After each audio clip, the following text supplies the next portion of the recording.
Assalamualaikum warahmatullahi wabarakatuh. Perkenalkan, nama saya Laksana Zikudelaga dengan NPM 2461168 dari kelas keempat.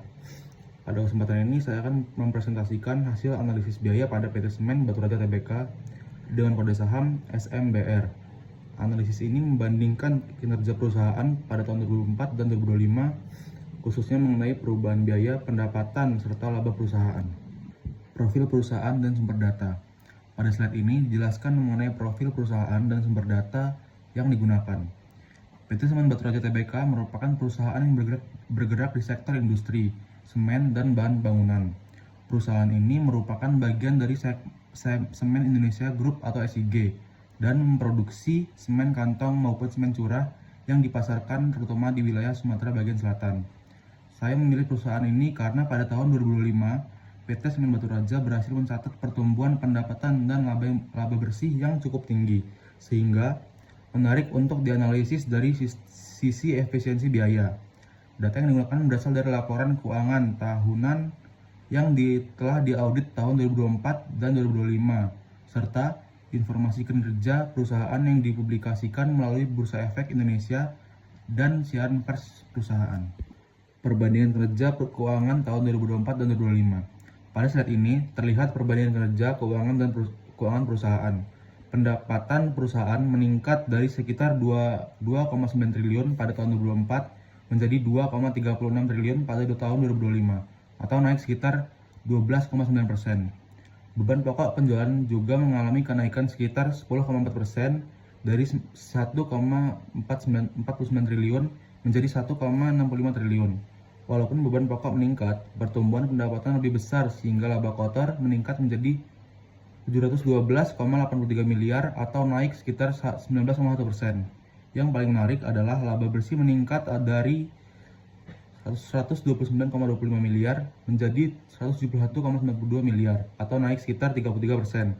Hal ini menunjukkan bahwa perusahaan tidak hanya meningkatkan penjualan tetapi juga semakin efisien dalam mengelola biaya sehingga keuntungan yang diperoleh meningkat lebih cepat dibandingkan pertumbuhan pendapatannya. Analisis biaya dan laba. Pada slide ini ditampilkan persentase beban pokok penjualan dan margin laba kotor. Persentase beban pokok penjualan terhadap pendapatan turun dari 71,4% pada tahun 2024 menjadi 69,8% pada tahun 2025. Di sisi lain, margin laba kotor meningkat dari 28,6% menjadi 30,2%. Artinya, perusahaan mampu menghasilkan laba yang lebih besar dari setiap rupiah penjualan. Selain itu, beban keuangan juga turun sekitar 32,9% dari 78,85 miliar menjadi 52,93 miliar. Penurunan beban pokok dan beban keuangan menunjukkan bahwa perusahaan berhasil meningkatkan efisiensi operasional sekaligus memperbaiki pengelolaan pendanaan. Penyebab perubahan kinerja. Terdapat dua faktor utama yang menyebabkan peningkatan kinerja perusahaan. Faktor pertama adalah peningkatan volume penjualan dan distribusi. Perusahaan berhasil memperkuat pasar yang sudah ada serta mengoptimalkan strategi distribusi sehingga pendapatan meningkat menjadi 2,36 triliun. Faktor kedua adalah efisiensi beban keuangan.